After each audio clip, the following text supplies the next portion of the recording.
Welcome to Hospitality Blueprint. On today's episode, we are in the countryside of West Dorset, having a little snoop around the gorgeous Summer Lodge Country House Hotel. And we are feeling very lucky to be sat here with Jack Mackenzie, General Manager of this beautiful venue. Jack, welcome. Thank you. Thank you so much for having us. Pleasure.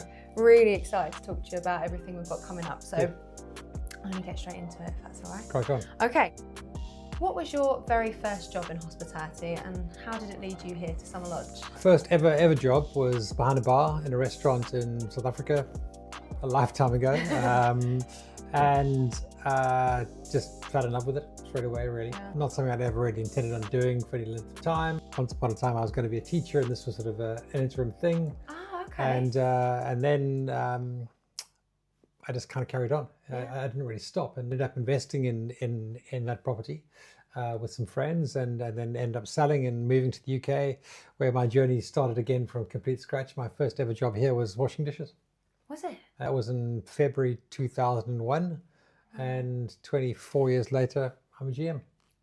Blimey. When I was a very little boy, I used to say that I wanted to be a chef. I used to spend a lot of time in the kitchen at home, and then obviously little boys' dreams go away and they become something else, and I actually ended up doing that. So after my first stint here, I think I washed dishes for about a week and then said to the chef I could do better than this, and he said, okay, fine, let's see what you can do, and he moved me into the kitchen.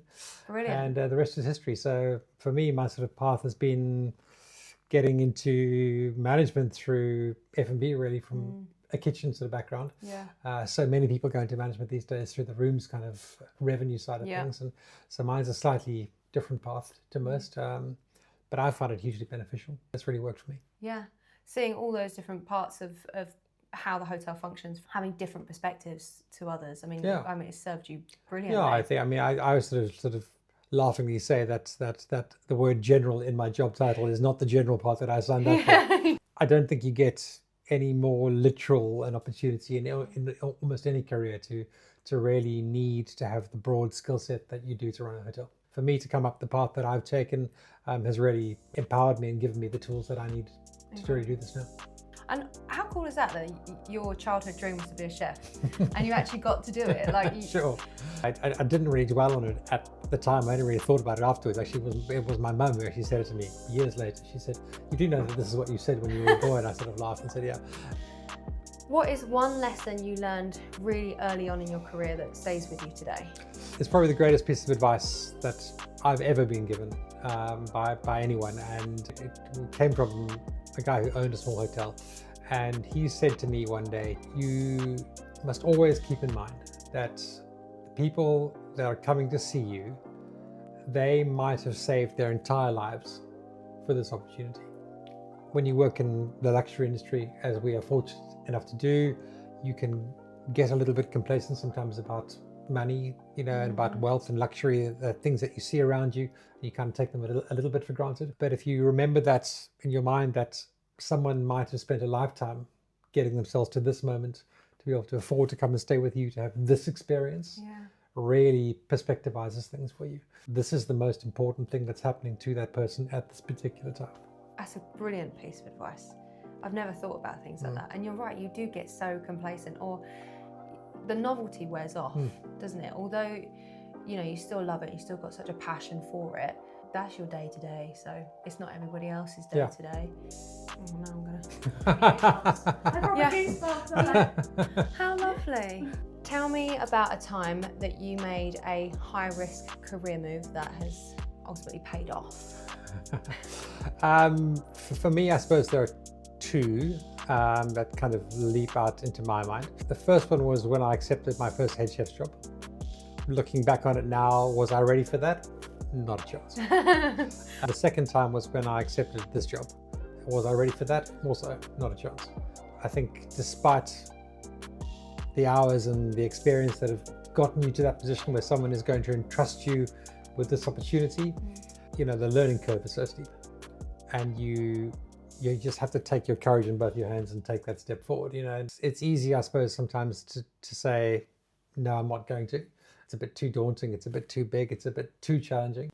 But if you don't take that opportunity, then who says it's ever going to come around again? So you have to basically take the plunge. And so those two for me were probably the two that really stand out. That's the most daunting bit, isn't it? you can limit yourself by being scared of what you know you're capable of. It's imposter syndrome, isn't it?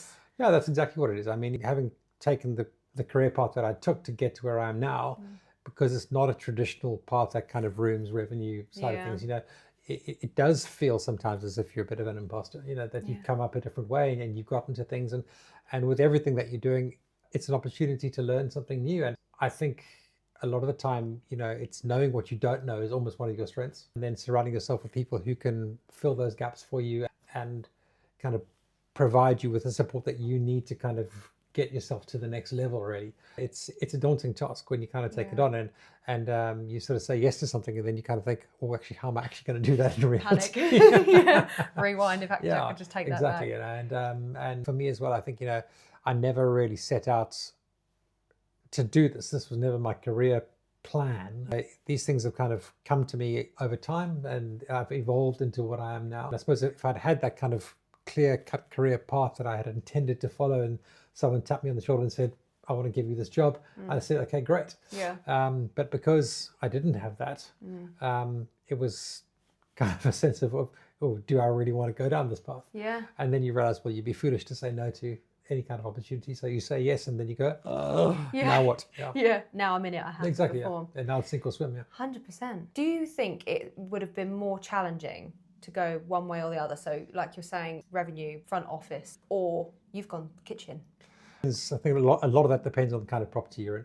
Small boutique hotels, the sort of kitchen F&B path allows you to do that much more easily than a large city centre, 200, 300, 400 bedroom hotel, where I think having that rooms, revenue, reservations skill set is much more important, just because the nature of your businesses are very different. For me here, my background, you know, allows me to interact very closely with my team, a very close relationship with our guests as well, and so much of that is around the F&B experience. When you're a destination place like this with a destination restaurant, it drives a lot of your business forwards. And it kind of is a slight advantage in some ways here. Would you say that you've been limited on where you can go because you've come up that way? I don't think limited now. I think the limitations that are on us now are the ones that we choose to put there ourselves. You know, where do you want to live? Where do you want to work? What kind of environment do you want to be in? I've now been a GM for 17 years. So the kind of experience that I have now, I don't think I'm limited on where I could end up.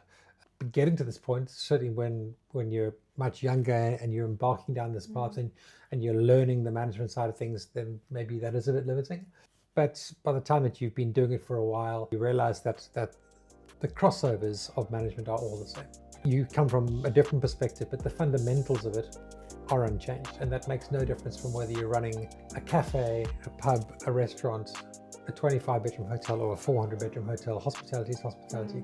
The principles and the things that you should be trying to achieve are unchanged. Yeah, I totally agree.